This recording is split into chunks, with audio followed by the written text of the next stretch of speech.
Bismillahirrahmanirrahim. Assalamualaikum warahmatullahi wabarakatuh. Alhamdulillahi rabbil alamin wa bihi nasta'inu ala umuri dunya waddin. Wassalatu wassalamu ala asyrafil anbiya wal mursalin habibina wa nabiyina Muhammadin sallallahu alaihi wasallam wa ala alihi wa sahbihi wa sallama tasliman katsira ila yaumiddin, amma ba'd. Allahumma la sahla illa ma ja'altahu sahla wa anta taj'alul huzna idza syi'ta sahla. Rabbi shrah li sadri wa yassir li amri wahlul 'uqdatam min lisani yafqahu qawli wa la haula wa la quwwata illa billah. Amma ba'd. Ikhwani wa akhwati fid din, a'azzani Allah wa iyyakum. Alhamdulillah, kita panjatkan bersyukur kepada Allah Subhanahu wa taala telah memberikan kepada kita semua limpahan nikmat dan karunia-Nya, wabil khusus nikmatul iman wa nikmatul Islam, nikmat kesehatan dan kesempatan, sehingga dengan izin Allah Subhanahu wa taala kita bisa berkumpul kembali dalam rangka bertafaquh fiddin. Semoga apa yang kita lakukan adalah sebagai pertanda Allah menginginkan kebaikan untuk kita semua di dunia dan di akhirat. Allahumma amin. Salawat serta salam kita haturkan kepada Nabi kita Muhammad sallallahu alaihi wasallam, kepada keluarganya, kepada para sahabatnya, dan yang setia meniti di atas sunnahnya hingga hari kiamat kelak. Allahumma amin. Ikhwani wa akhwati fiddin, a'azzani Allah wa iyyakum. Sebelum dimulai, ana mohon maaf atas keterlambatan karena hujan besar, lebat ya, di rumah saya sendiri di Bogor. Ya, sampai saya bisa keluar dari rumah sekitar 4:30. Ya, jadi perjalanan hampir 1 jam lebih. Ya, hujan angin, hujan petir juga. Alhamdulillah sudah mulai kembali hujan. Dan di sana hampir setiap sore, kalau normalnya tanpa ada kemarau yang sebelumnya ini. Jadi ya mohon maklumi kalau memang agak mepet datangnya dengan maghrib karena dipengaruhi dengan cuaca di daerah Bogor. Salawat serta salam kita haturkan kepada Nabi kita Muhammad sallallahu alaihi wasallam, kepada keluarganya, kepada para sahabatnya, dan yang setia meniti di atas sunnahnya hingga hari kiamat kelak. Allahumma amin. Ikhwani wa akhwati fiddin, azani Allah wa iyyakum. Sekarang kita memasuki bab taubah. Setelah bab ikhlas kepada Allah Azza wa Jal, maka Imam Nawawi melanjutkan dengan bab yang kedua, adalah bab taubah di kitab beliau Riyadhus Shalihin.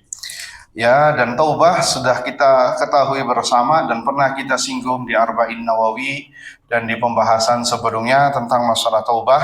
Tapi alangkah baiknya kita mereview apa yang dimaksudkan oleh para ulama terdahulu, yang disebutkan oleh Imam Nawawi rahimahullah dan dijelaskan oleh ulama-ulama sekarang, diantaranya Syekh Muhammad Ibn Shalih Al-Utsaimin rahimahullah ta'ala. Kata beliau, Imam Nawawi rahimahullah ta'ala mengatakan bab taubah, qala al-ulama.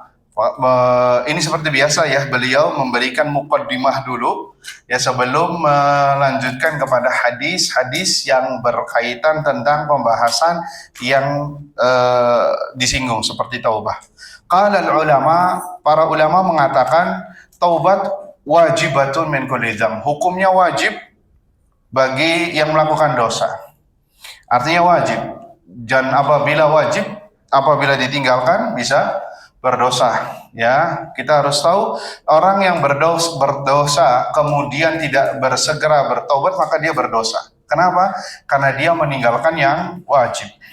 Sehingga apabila diulur-ulur, maka ya dia melakukan 2 dosa. Pertama, tidak bertobat segera, yang kedua mengulur-ngulurnya. Sehingga sebagian ulama mengatakan taubat yang dilakukan oleh orang yang mengulur-ngulur dari taubatnya, dari dosanya, maka harus taubatnya 2 kali. Taubat dari dia melakukan perbuatan dosa, dan taubat karena dia mengulur-ngulur taubat. Bisa dipahami. Karena sekali lagi at-taubah hukumnya apa? Wajib, bukan mustahab, bukan sunnah. Adalah wajib dari setiap dosa, dan kita semua adalah para pendosa, dan itu disebutkan oleh Nabi Shallallahu Alaihi Wasallam, kullu bani Adam khata wa khairul khata'ina tawwabun. Setiap anak Adam, yakni manusia, tempat salah dan dosa, dan sebaik-baik orang yang berbuat dosa adalah yang bertaubat kepada Allah. Kata para ulama, yakni yang bersegera menghapus kesalahannya dengan bertaubat kepada Allah Subhanahu wa taala. Kemudian kata beliau, fa in kanatil ma'siyatu bainal 'abdi wa bainallahi ta'ala, apabila dosa yang ia lakukan antara dia dengan Allah Azza wa Jalla, yakni antara hak-hak Allah Azza wa Jalla yang ia lakukan, maka la tata'allaqu bihaqqin adami, dia tidak berkaitan dengan dosa manusia, haknya manusia, falaha thalathatu syurut. Kata Imam Nawawi, memiliki 3 syarat. Yang pertama, an yuqli'a anil maksiyah, dia berhenti dari maksiyah. Yang kedua adalah an yandama ala fi'liha, dia menyesali atas perbuatannya. Dan yang ketiga adalah an ya'zima an la ya'uda ilaiha abada, dan dia berazam untuk tidak melakukannya dosa tersebut selamanya. Ya, ini disebutkan oleh Imam Nawawi rahimahullahu taala ada 3. Wa in kanatil ma'siyatu tata'allaqu bi adami, apabila dosanya berkaitan dengan hak manusia, maka ditambahkan 1 syarat lagi, yaitu an yabra'a min haqqi sahibiha, dia harus berlepas diri, tanggung jawab dari mengembalikan hak kepada orang yang memilikinya.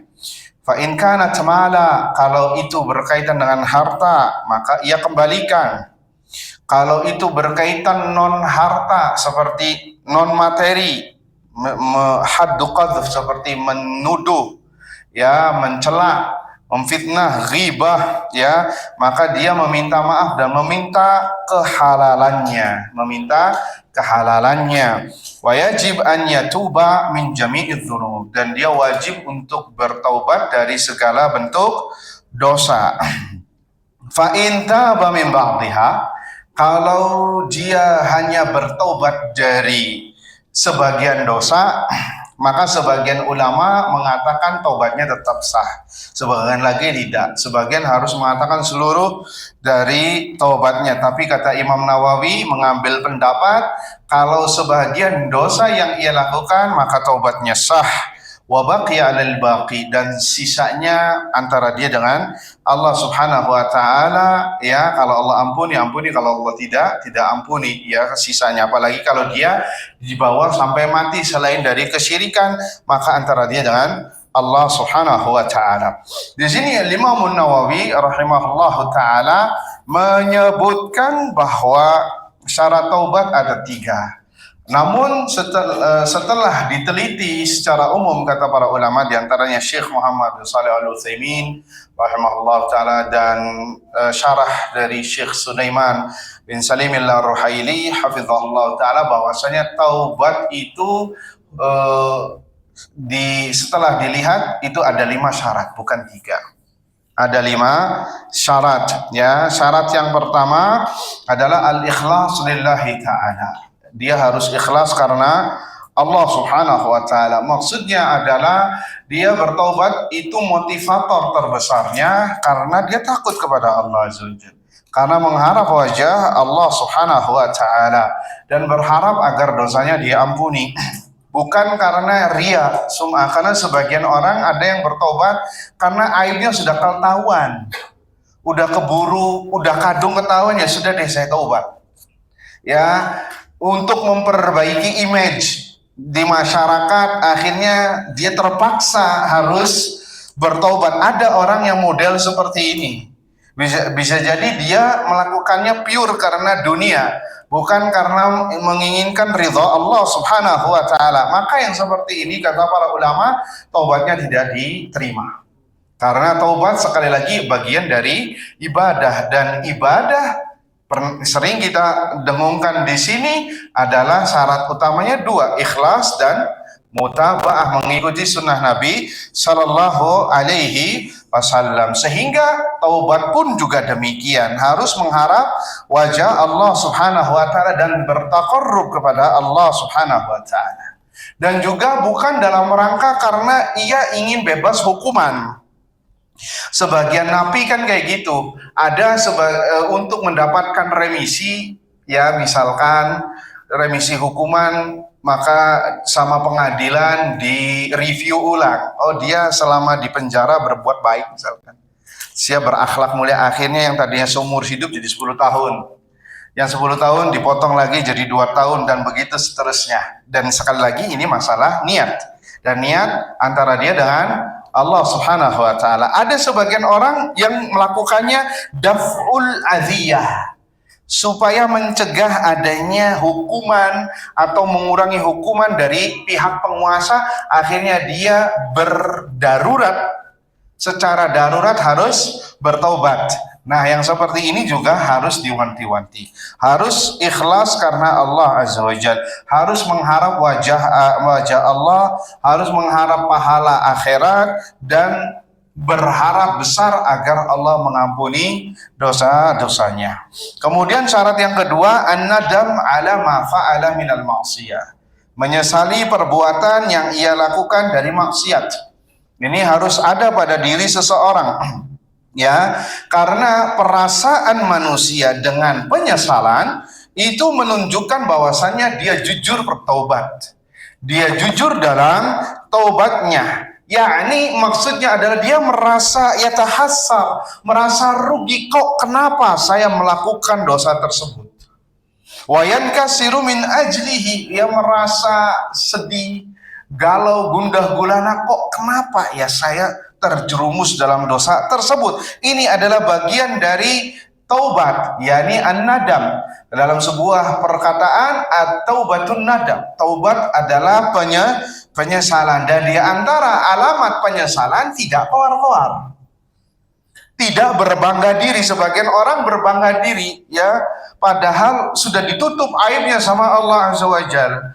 Kata para ulama, di antara bentuk penyesalan tidak mau kembali ke tempat-tempat yang menggiring dia untuk melakukan atau kembali ke masa lalunya. Sebagian orang dengan berbangga, sering ini kesalahan atau penyakitnya orang yang baru hijrah, sering menceritakan tentang masa lalunya yang kelam. Ya, padahal sudah dikubur, sudah ditutup, bahkan Allah sudah menutup airnya, tapi dia dengan santainya membuka tabir Allah yang selama ini menutupinya. Ya, ketika melewati tempat dulu dia bermaksiat, saya pernah nih ke tempat ini, saya pernah nih minum khamr ini, yang paling enak khamrnya ini, A, B, dan C. Dan itu hari-hari yang paling indah dalam hidup saya. Nah, yang seperti ini adalah jelas sesuatu, ada pertanyaan besar tentang masalah apa? Penyesalannya. Karena orang yang menyesal sudah, jangan kembali ke belakang, jangan mengungkit-ungkit ke belakang. Sebagian lagi ada sampai mendirikan majelis nostalgia, ya, tentang apa? Masa kelamnya dulu. Gimana, ceritakan, coba. Sebagian lagi yang artis-artis baru tobat, ya, tobat dari joget-joget, disuruh apa? Khutbah Jumat atau kultum Ramadan, ngomong masalah apa? Coba ceritakan masalah. Akhirnya sekarang orangnya kembali lagi. Kenapa? Karena hati manusia itu lemah, rentan, ya, lemah, tak berdaya. Jangan sampai dibukakan kembali, akhirnya rindu kepada hal yang ke belakang. Ini penting sekali untuk dijaga. Syubhat dan syahwat, hati itu terkadang lemah di hadapan syahwat, lemah di hadapan syubhat juga lemah. Maka harus membentengi diri agar tidak terjerembab dalam perbuatan tersebut. Kemudian syarat yang ketiga adalah an yuqli'a 'aniz dzambil ladzi huwa fihi. Ya, yakni berhenti dari dosa yang dia lakukan tersebut. Ya, ini penting. Ini kata Syekh Utsaimin rahimahullahu taala, wa hadza min ahammi syurutihi. Dan ini syarat yang paling besar, paling agung dalam syarat taubat. Yakni al-iqla' 'aniz dzam, berhenti dari perbuatan dosa. Ini penting dan ada tafsilannya dari beliau, perinciannya. In kana dzambu tarku wajib fal iqla'u anhu bi fi'lihi. Apabila dosanya adalah meninggalkan yang wajib, maka Al-iqla di sini, berhenti di sini adalah dengan mengerjakan kewajiban tadi yang selama ini ia tinggalkan, seperti malas sholat berjamaah di masjid. Bagi laki-laki dosa apa tidak? Dosa. Maka iqla'nya berhenti dari dosa tersebut dengan continuous melaksanakan sholat berjamaah 5 waktu di masjid. Ya, contohnya orang tidak membayar zakat, maka dia bertobat kepada Allah Azza wa Jal, ya, dengan apa? Mengeluarkan zakat-zakat yang terdahulu yang belum ia lakukan. Ini karena dia meninggalkan yang wajib. Wa in kana al-insanu muqassiran fi birril walidain, kalau dia kurang berbakti kepada orang tuanya, maka wajib baginya untuk berbakti kepada orang tuanya segera dengan sebaik mungkin. Kalau dia taksir, memiliki kekurangan dalam silaturrahim, bermusuhan dengan saudara-saudaranya yang satu darah, maka wajib bagi dia yang menyambungnya. Artinya bahwa apabila dosanya berkaitan meninggalkan yang wajib, maka yang dinamakan ikhla, berhenti total dari dosanya, adalah dengan melaksanakannya. Wa in kanatil ma'siyatu bi fi'li muharram, apabila maksiatnya berkaitan dengan perbuatan yang haram, maka wajib bagi dia untuk apa? An yuqli', berhenti dari perbuatan dosa tersebut segera. Wala yabqa fihi wala lahdha, dan jangan menunda walaupun sudah bertaubat. Karena konsekuensi dari taubat adalah berhenti dari perbuatan dosa. Sebagai contoh, dia suka transaksi riba, maka wajib bagi dia untuk meninggalkan transaksi riba segera dan segera mungkin, ya, berhenti, berlepas diri dan menyelesaikan transaksinya dengan cepat. Ya, ini yang disebutkan wa ikhraj maktasabahu an tariq riba, dan mengeluarkan harta yang ada kaitannya dengan riba. Ya, ini sebagai contoh karena dia melakukan perbuatan yang haram. Idza kanatil ma'siyatu bil ghish wal kadhib 'ala an-nas wa khiyanatil amanah, kalau contohnya dia maksiatnya adalah berbuat curang, berdusta, suka berdusta kepada manusia, berkhianat, mengkhianati amanah, maka wajib bagi dia untuk berhenti dari itu semua. Ya, berhenti dari itu semua. Wa idza kana iktasaba malan min hadzal tariqil muharram, kalau dia memperoleh harta yang haram, ya, mendapatkan harta dengan cara yang haram, maka wajib baginya untuk mengembalikan harta tersebut kepada yang memilikinya atau meminta maaf. Seperti mencuri motor, mencuri HP, mencuri segala macam, maka dosanya adalah, taubatnya adalah mengembalikan barang tersebut. Jika tidak, maka akan menjadi tanggungannya nanti di hari kiamat. Akan menjadi tanggungannya nanti di hari kiamat. Wa idza kanat ghibah, apabila dia melakukan ghibah, maka wajib bagi dia untuk berhenti dari ghibah manusia. Wa takallum fi a'radihim, berhenti dari membicarakan aib-aib atau kehormatan manusia. Ya, jadi harus sepandan antara ucapan dia mengatakan saya bertobat dengan perbuatan yang selama ini ia lakukan terus-terus, harus sinkron. Jika tidak, maka taubatnya tidak dianggap sah, tidak dianggap baik. Amma an yaqul, makanya di sini Syekh menyinggung, adapun seorang yang mengatakan dia sudah hijrah, dia sudah bertaubat kepada Allah, tetapi masih terus melakukan perbuatan dosa seperti meninggalkan wajib atau masih continuous melakukan perbuatan yang haram, maka taubatnya tidak diterima. Tidak diterima. Bahkan ini bagian dari taubat yang seperti ini, istihza'u billah, menghina Allah Azza wa Jalla, menghina Allah Subhanahu wa taala. Taubatnya orang-orang kadzdzab, pendusta, sedang mempermainkan Allah Subhanahu wa taala. Kaifa tatubu ila Allah, bagaimana Anda bertobat kepada Allah sedangkan Anda masih terus-terusan melakukan perbuatan dosa dan maksiat. Sebagai contoh, kalau kita kepada manusia pun ini enggak pantas. Kalau Anda mengatakan kepada seseorang, bermuamalah dengan seseorang, Ya, dan pernah banyak melakukan kesalahan, kemudian Anda mengatakan ana tubtu ilaik wa ana nadim la a'ud, saya mengakui kesalahan saya kepadamu, maafkan saya dan saya menyesal dan enggak bakal mengulanginya lagi. Ternyata di dalam niat Anda, di dalam hati Anda akan melakukannya kembali. Wa udda, dan ternyata ia benar mengulangi kembali. Maka ini dikatakan, kata Syekh Utsaimin rahimahullahu taala, sukhriyah, bagian dari menghina orang tersebut ini kepada manusia. Fa kaifa billahi subhanahu wa taala, bagaimana dengan Allah azza wa jalla? Ini sama kasusnya. Ya, jadi kalau ada orang yang bertobat tetapi masih tetap melaksanakannya, berarti tidak sinkron antara taubat dengan perbuatan, dan seakan-akan di sisi yang sama dia telah melakukan perbuatan sukhriyah, menghina Allah subhanahu wa ta'ala.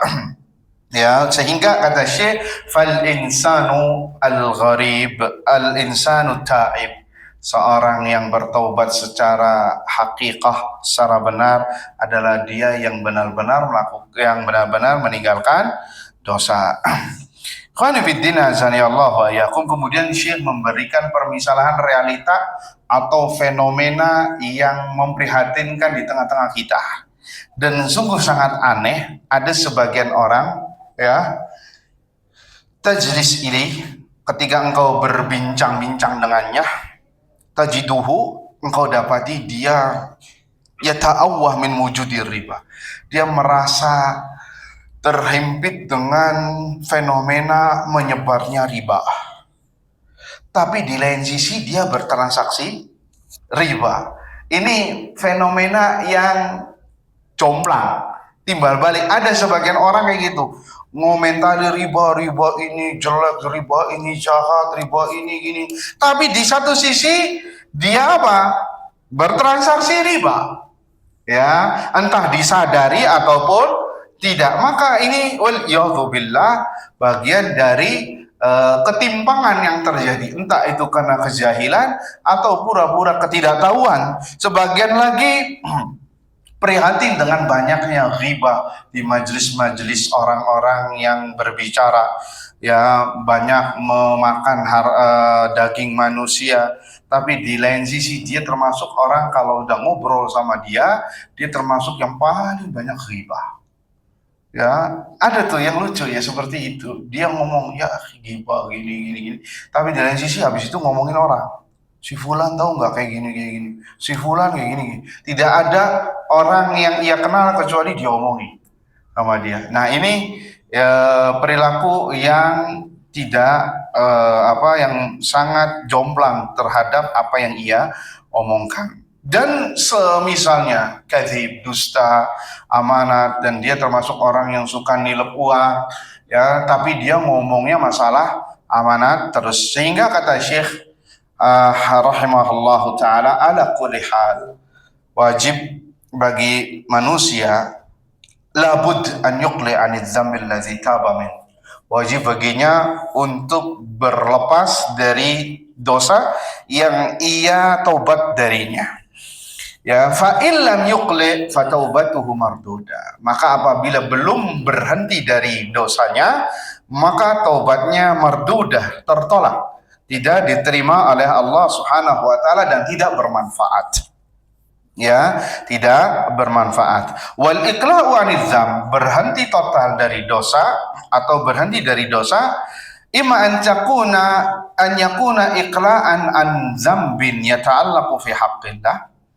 Itu perlu kita rinci. Berhenti dari dosa bisa jadi tentang hak-hak Allah Azza wa Jalla yang ia selama ini labrak, ya. Maka yang seperti ini yakfi an yatub bainaka wa baina rabbik. Maka cukup Anda dengan Allah Subhanahu wa taala, diperbaiki urusannya, hubungannya dengan bertaubat, ya.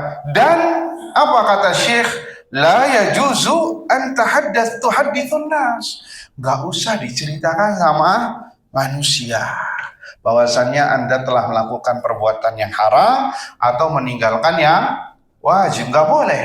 Kalau dosanya apa? Berkaitan dengan hak-hak Allah Subhanahu wa taala, karena ini antara Anda dengan Allah Subhanahu wa taala, ya. Apalagi kalau Allahnya sudah nutup auratmu, sudah menutup tabirmu, sudah menutup aibmu, maka tidak boleh diceritakan kepada manusia bahwasannya dulu saya pernah lakukan A, B, dan C, padahal engkau sudah bertaubat. Maka ini dia bisa terkena ancaman Nabi Shallallahu Alaihi Wasallam, kullu ummati mu'afan illa al-mujahirin. Setiap umatku diampuni kecuali mereka yang melakukan dosa terang-terangan. Hati-hati. Bagaimana terang-terangan? Hadisnya agak sedikit panjang, ya. Disebutkan wa minal mujaharati, dan di antara terang-terangan adalah sebagaimana di hadis, an ya'mala ar-rajulu bil-lail, seorang melakukan amalan yakni dosa di malam hari, thumma yusbih, dan ketika di pagi harinya waqad satarahullah, Allah sudah tutup aibnya, dia bertobat kepada Allah saja. Fayaqul, ketika ketemu sama orang di siang harinya, di pagi harinya, ya fulan, aku tadi malam melakukan perbuatan A, B, dan C. Padahal dia sudah ditutup aibnya sama Allah, ternyata sama dia dirobek. Maka orang yang seperti ini, kata Nabi, tidak mendapatkan ampunan dari Allah Azza wa Jalla. Kullu ummati mu'afan ilal mujahirin. Setiap umatku diampuni kecuali mereka yang melakukan perbuatannya terang-terangan, ya, tidak malu, diceritakan sendiri aibnya oleh dia sendiri. Nah, kita berhenti sebentar untuk mendengarkan kumandang Isya. Khawani fiddin azani Allah wa iyyakum. Kita lanjutkan pembahasan. Jadi hukum asalnya, ya, kalau Anda berbuat dosa dan bertaubat antara Anda dengan Allah Azza wa Jalla, maka jangan koar-koar, ya, ustur, tutupilah aib, dan hanya Allah saja yang tahu. Setelah itu Anda bertaubat kepada Allah, artinya taubat kepada Allah, mudah-mudahan Allah mengampuni dosanya. Sebagian ulama mengatakan, namun apabila dosanya yang ia lakukan berkaitan, dosa yang ia lakukan adalah terdapat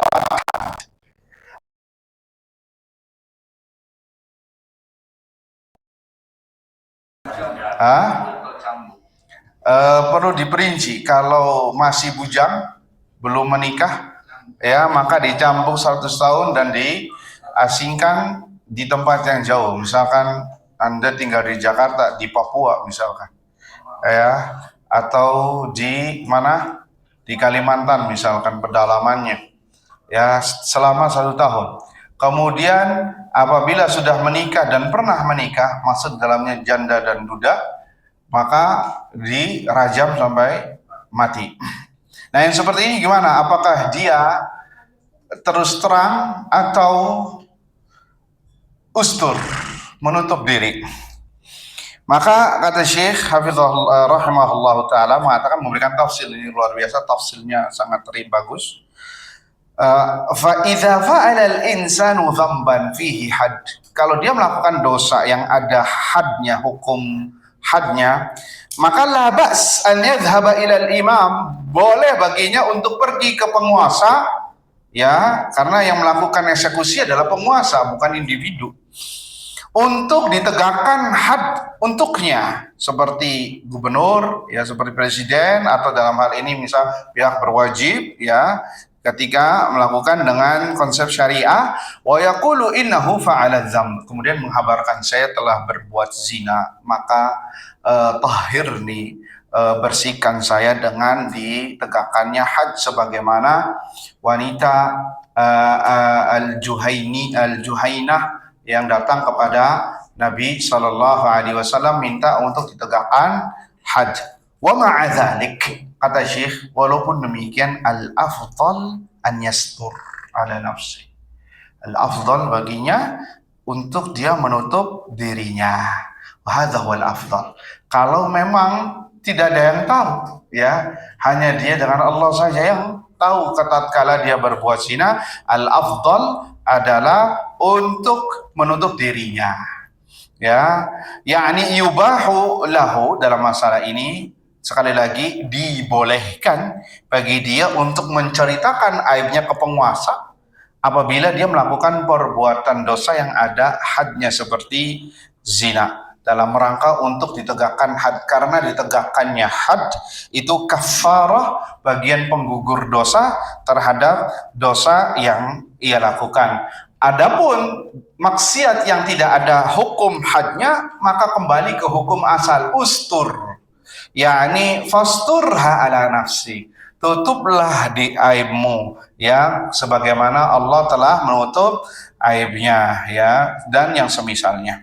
Khonifiddin azani Allah wa iyakum.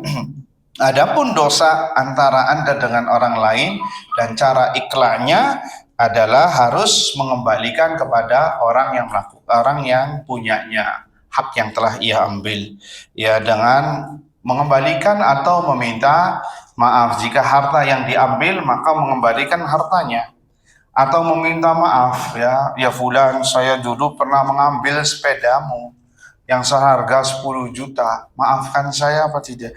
Ya saya maafkan, tapi ya balikin uangnya misalkan, atau balikin yang setimpal. Maka wajib bagi dia tidak hanya untuk meminta maaf, tapi juga mengembalikan yang serupa atau sesuai nominal yang ia curi. Seperti ghibah, ini non materi adalah dengan meminta maaf, dan ini ada perinciannya ghibah. Ada perinciannya. Apabila orang yang digibahinya mengetahui, apabila orang yang digibahinya tidak mengetahui, maka dia tidak usah meminta maaf. Apabila orang yang digibahinya mengetahui dulu, ya, mengetahui, maka wajib untuk meminta maaf. Ya, si fulan, ya, kita ambil 3 orang ini. Siapa nih? Ansor, Pak siapa Pak? Pak Muslim, Pak Aziz, Masya Allah. Ansor menggibahi Pak Muslim, dan Pak Muslim tahu bahwasanya Ansor menggibahin dia, maka wajib bagi Ansor untuk meminta maaf kepada Muslim, karena gibahnya pasti ke siapa? Pak Aziz, karena gibah itu ketika orangnya nggak ada. Kalau orangnya ada bukan gibah, tapi itu mencela. Bisa dipahami, karena al-ghibah dzikruka akhaka bima yakrah. Menggibahi adalah menyebut keburukan atau hal-hal yang tidak disukai orang tersebut jika ia mendengarnya. Ya, jika orangnya mendengarnya. Pernah kita sebutkan di sini ketika kami masih kuliah, ya, kita itu bisa milih dosen. Dosennya gimana nih, bagus apa tidak? Terkadang kita nanya-nanya sama kakak kelas yang pernah ketemu sama dosen ini. Oh, dosen ini gimana? Oh, killer. Oh, ini dosennya bakhil. Ini dosennya kalau ngelihat mahasiswanya anjlok, dia happy, seneng, hati-hati, hapus aja. Nah, ini semua sebenarnya sesuai dengan fakta. Tapi tatkala Anda mengatakannya ini angker, ini killer, ini kejam, itu kira-kira dosen tadi apabila mendengarnya senang atau tidak? Tidak senang, maka itu ghibah. Itu ghibah. Maka walaupun yang diomongkan adalah apa? Benar, sesuai fakta. Terus gimana? Ganti dengan kalimat yang lain yang tidak membuat dia tidak suka, seperti oh orangnya disiplin, oh orangnya tegas, oh orangnya ini sama peraturan tidak kasih toleransi. Maka ini image-nya image positif, bukan image negatif. Sekali lagi, walaupun yang digibahinya itu benar, tetap ghibah. Sebagian orang kan, Ustadz, saya ngomongnya sesuai fakta. Iya, sesuai fakta. Ghibah itu menceritakan seseorang yang apabila orang mendengarnya tidak suka, mau fakta atau tidak. Kalau tidak fakta, itu ghibah plus tuduhan yang tidak benar. Jadi harus dipahami. Kemudian yang kedua, itu tadi kalau Pak Muslimnya tahu. Nah, sekarang kalau Pak Muslimnya tidak tahu, Ansor gibahi Pak Muslim, ya, di hadapan Pak Aziz. Bagaimana tobatnya Ansor? Ada 2. Apabila Ansor tahu Pak Muslim ini adalah, kalau diterus terangi, saya pernah gibahin Anda, saya pernah ini, kemudian legowo, dimaafkan dan tidak masalah, maka wajib bagi Ansor untuk meminta maaf kepada kaum muslim. Namun kalau Ansor tahu bahwasannya beliau ini orangnya, maaf ya Pak ya, baperan misalkan, bakal nanti playing victimnya lebih tinggi lagi, bahkan mungkin 7 turunan nggak ketemu, nggak mau berdamai gara-gara apa? Sakit hati yang berlebihan, ya, maka Ansor tidak usah meminta maaf. Tapi apa yang dilakukan ada beberapa poin, walaupun ini ada pendapat ulama. Yang pertama, dia wajib mendoakan kebaikan untuk Pak Muslim di belakang, mendoakan ampunan, Allahumma ghfir lahu, Allahumma arhamhu, ya Allah ampunilah dia, ya Allah rahmatilah dia. Yang kedua, wajib bagi Ansar untuk membersihkan nama Pak Muslim di majelis yang mana dia berbuat ghibah. Misalnya ghibahnya di Masjid Nur ala Nur dengan jumlah yang segini, maka wajib bagi dia untuk membersihkan nama Pak Muslim di jumlah yang sama. Kalau misalnya ada yang nggak hadir, antum Ansor datang ke rumah yang ketok, maaf dulu saya pernah jelekin Pak Muslim kayak gini, itu konsekuensi. Kalau enggak nanti khawatir ditagih di hari kiamat. Agar apa? Jadi walaupun dalam syariat dia tidak harus meminta maaf, tapi ada konsekuensi yang tegas, besar, ya, yang harus dilakukan sebagai bentuk apa? Menghormati dan menjaga kehormatan seorang muslim, karena Islam menjunjung tinggi kehormatan seorang muslim. Itu kalau masih hidup, gimana lagi yang sudah mati? Maka sungguh sangat jahil, sangat besar perkaranya apabila orang gibahi orang yang sudah mati. Kef dia mau meminta maaf, ya, meminta maaf orang yang sudah meninggal, maka akan dipertemukan nanti di pengadilan Allah Subhanahu wa ta'ala. Jadi hati-hati. Atau misalkan dia pernah mengingkari kebaikan atau hak yang selama ini ia punya. Misal Ansor punya hutang sama Pak Muslim menagihnya, dia mengatakan nggak punya hutang, udah bayar. Sudah, enggak, ini ada notanya apa, ternyata dielak. Kemudian suatu saat Allah menegur Ansor, akhirnya dia taubat kepada Allah, kembali ke mendatangi Pak Muslim, bayar hutangnya dan meminta maaf, maka itu sudah cukup, ya. Wallahu ta'ala alam bishawab. Nanti kita akan lanjutkan lagi muqaddimah tentang bab at-taubah, karena masih panjang dan ini juga masih ada beberapa hal yang perlu untuk kita ketahui. Yang terakhir adalah bertobat sebelum waktunya. Taubatnya ada dua, ada waktu umum dan waktu khusus. Waktu umum sebelum matahari terbit dari barat. Kalau matahari sudah terbit dari barat, maka orang kafir masuk Islam tidak diterima. Orang maksiat dari kalangan muslimin bertobat tidak diterima. Ya, kemudian yang kedua adalah tatkala ruh sudah berada di kerongkongan atau tenggorokan, maka apabila dia bertobat tidak diterima. Sebagian ulama ada yang menafsirkan al-aisah minal haya, orang yang putus asa dari kehidupan.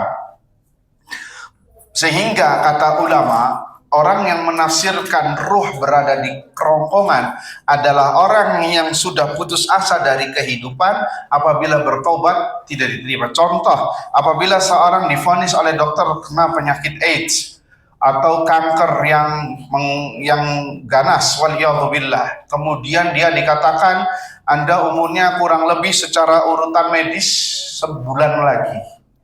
Akhirnya dia ingat terhadap perbuatan dosa-dosanya dan dia bertobat, apakah diterima atau tidak? Ini terjadi khilaf di antara ulama. Sebagian ulama yang mengkategorikan al-aisah minal haya, putus asa dari kehidupan, maka tidak diterima.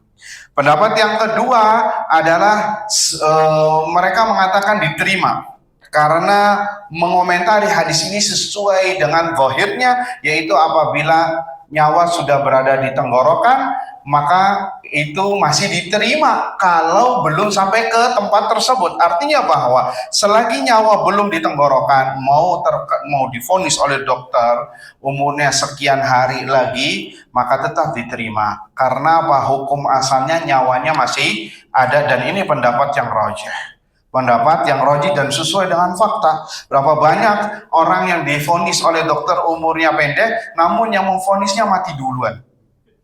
Iya apa tidak? Iya, dokter yang memvonisnya ternyata mati duluan karena umur berada di tangan Allah Subhanahu wa taala. Ya sama seperti BMKG. BMKG mengatakan hari ini hujan besar, tapi ternyata terik, nggak ada awan sama sekali. Itu perakiraan manusia. Ya bisa benar, bisa salah. Begitu juga dalam masalah ini, selagi nyawa belum berada di tenggorokan, maka apapun yang terjadi, jika dia bertobat, maka taubatnya diterima oleh Allah Subhanahu wa taala. Mungkin sampai di sini dulu. Mudah-mudahan nanti kita lanjutkan kembali. Semoga bermanfaat. Kita tutup dengan doa kafaratul majlis. Subhanakallahumma wa bihamdika asyhadu an la ilaha illa anta astaghfiruka wa atubu ilaik. Assalamualaikum warahmatullahi wabarakatuh.